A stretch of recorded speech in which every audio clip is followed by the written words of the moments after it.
നമസ്കാരം. ഇൻഫർമേഷൻ മീഡിയയുടെ പുതിയൊരു വീഡിയോസിലേക്ക് എല്ലാ കൂട്ടുകാർക്കും ഒരിക്കൽ കൂടി സ്വാഗതം. റേഷൻ കാർഡുമായി ബന്ധപ്പെട്ട വളരെ സുപ്രധാനമായിട്ടുള്ള അറിവുമായിട്ടാണ് ഇൻഫർമേഷൻ വീഡിയോസ് വന്നിട്ടുള്ളത്.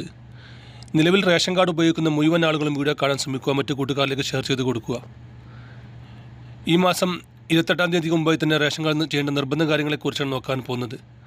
അതിനു മുമ്പായി ഇൻഫർമേഷൻ മീഡിയയുടെ വീഡിയോസ് നിങ്ങൾ ആദ്യമായിട്ടാണ് കാണുന്നതെങ്കിൽ ചാനൽ സബ്സ്ക്രൈബ് ചെയ്യാൻ മറക്കരുത്. നമ്മുടെ ചാനൽ ഒരു തരത്തിലുള്ള മതരാഷ്ട്രീയ കാര്യങ്ങളും വരുന്നതല്ല. ഗവൺമെൻറ്റിന് ലഭിക്കേണ്ട സേവനങ്ങൾ, ആനുകൂല്യങ്ങൾ, അറിയിപ്പുകൾ എന്നിവയെക്കുറിച്ച് മാത്രമാണ് വീഡിയോസ് വരുന്നത്. ശ്രദ്ധിക്കുക, പല ആളുകളും പഴയ വീഡിയോസുകൾ കണ്ട് ആ ആനുകൂല്യങ്ങൾ ഇപ്പോൾ നിലവിലുണ്ടോ, ഞങ്ങൾ ആ അറിയിപ്പുകൾ അറിഞ്ഞില്ല, അങ്ങനെ പല കാര്യങ്ങളും കമൻറ്റിൽ പറയാറുണ്ട്. അങ്ങനെയുള്ള ആളുകൾ പ്രത്യേകം ശ്രദ്ധിക്കുക. ഗവൺമെൻറ് സേവനങ്ങൾ എപ്പോൾ വേണമെങ്കിലും പുതിയ മാറ്റങ്ങൾ വരാം. ഏറ്റവും പുതിയ അറിയിപ്പുകൾ ലഭിക്കാൻ തൊട്ടടുത്തുള്ള ബെല്ലൈക്കൺ കൂടി ക്ലിക്ക് ചെയ്യാൻ മറക്കരുത്. നിലവിൽ ഇപ്പോൾ മഞ്ഞ ചുവപ്പ് റേഷൻ കാർഡ് ഉപയോഗിക്കുന്ന ആളുകൾക്ക് വേണ്ടിയിട്ടുള്ളതാണ് പ്രധാനമായിട്ടും ഈ ഒരു അറിയിപ്പ്. അവർ അനർഹമായിട്ടാണ് റേഷൻ സാധനങ്ങൾ വാങ്ങുന്നതെങ്കിൽ വലിയ രൂപത്തിലുള്ള ഫൈനുകളും മറ്റും അടയ്ക്കേണ്ടി വരും.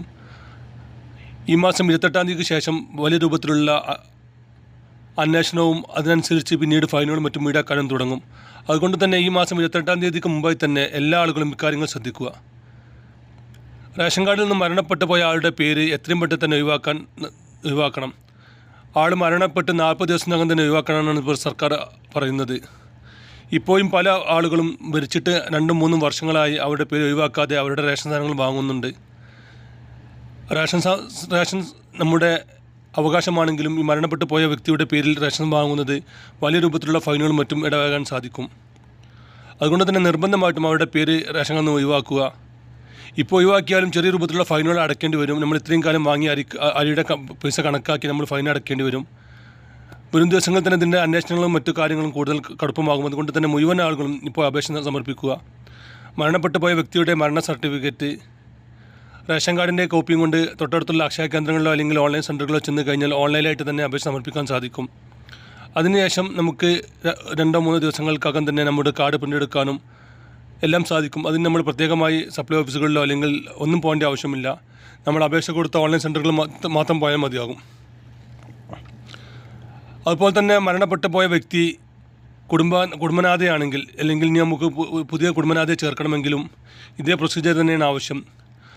മരണപ്പെട്ടു പോയ കുടുംബനാഥന് പകരം നമ്മൾ ചേർക്കുന്ന കുടുംബനാഥയുടെ ഫോട്ടോ, ആധാർ കാർഡ് കൂടി ഇതിൻ്റെ കൂടെ ഹാജരാക്കിയാൽ നമുക്ക് അങ്ങനെ ചെയ്യാനും സാധിക്കും. നിർബന്ധമായിട്ടും കാര്യങ്ങൾ ശ്രദ്ധിക്കുക. പല ആളുകളും വലിയ രൂപത്തിലുള്ള ഫൈനുകളും മറ്റും അടക്കാനുണ്ട്. നിർബന്ധമായിട്ടും കാര്യങ്ങൾ ശ്രദ്ധിക്കണം. അതുപോലെ തന്നെയാണ് മറ്റൊരു കാര്യം ശ്രദ്ധിക്കേണ്ടത്. ആധാർ കാർഡ് അപ്ഡേറ്റ് ചെയ്യാത്ത ഒരുപാട് ആളുകളുണ്ട്. അതുകൊണ്ട് തന്നെ അവർക്ക് റേഷൻ സാധനങ്ങൾ വാങ്ങാൻ ചിലപ്പോൾ സാധിക്കില്ല. നിർബന്ധമായിട്ടും ആധാർ കാർഡ് അപ്ഡേറ്റ് ചെയ്യാത്ത ആളുകൾ നിർബന്ധമായിട്ടും ആധാർ കാർഡ് അപ്ഡേറ്റ് ചെയ്യുക. നമ്മൾ അനധികൃതമായി റേഷൻ വാങ്ങുന്ന മുഴുവൻ സാധനത്തിൻ്റെയും പണം നമ്മൾ വലിയ രൂപത്തിൽ തന്നെ തിരിച്ചടക്കേണ്ടി വരും. മഞ്ഞ ചുവപ്പ് റേഷൻ കാർഡ് ഉപയോഗിക്കുന്ന ആളുകൾക്ക് 1000 സ്ക്വയർ ഫീറ്റിന് മേലെ വീട്ടിൽ താമസിക്കുന്ന ആളുകൾ, 1 ഏക്കറിന് മേലെ ഭൂമിയുള്ള ആളുകൾ, അതുപോലെ തന്നെ സ്വന്തമായി 4 ചക്ര വാഹനമുള്ള ആളുകൾ, സർക്കാർ അർദ്ധ സർക്കാർ സ്ഥാപനങ്ങളിൽ ജോലി ചെയ്യുന്ന ആളുകൾ, ഇങ്ങനെ പല കാരണങ്ങൾ കൊണ്ടും അവരുടെ കാർഡ് വെള്ളയിലേക്കോ നീലയിലേക്കോ മാറാം. അങ്ങനെ നമ്മുടെ വീട് 1000 സ്ക്വയർ ഫീറ്റ് മേലെ വീട്ടിലുള്ള ആളുകളാണെങ്കിൽ നമ്മൾ എത്രയും പെട്ടെന്ന് തന്നെ ഇക്കാര്യങ്ങൾ അറിയിച്ച് നമ്മുടെ കാർഡ് വെള്ളയിലേക്ക് മാറാൻ അപേക്ഷ കൊടുക്കണം. നമ്മൾ നേരിട്ട് അപേക്ഷ കൊടുത്തു കഴിഞ്ഞാൽ നമ്മൾ ഒരു ഫൈനും അടയ്ക്കേണ്ടി വരില്ല. അതല്ല, അവരുടെ അന്വേഷണത്തിൽ കണ്ടു കഴിഞ്ഞാൽ പിന്നീട് വലിയ രൂപത്തിലുള്ള ഫൈനും മറ്റും നമ്മൾ അടയ്ക്കേണ്ടി വരും. അതുകൊണ്ട് തന്നെ നിർബന്ധമായിട്ടും ഇക്കാര്യങ്ങൾ ശ്രദ്ധിക്കുക. പല ആളുകളും ഇപ്പോഴും വലിയ രൂപത്തിലുള്ള ഫൈനുകളും മറ്റും അടക്കുന്നുണ്ട്. നിർബന്ധമായിട്ടും ഇക്കാര്യങ്ങൾ ശ്രദ്ധിച്ചില്ലെങ്കിൽ വലിയ രൂപത്തിലുള്ള ഫൈനും മറ്റും അടയ്ക്കേണ്ടി വരും.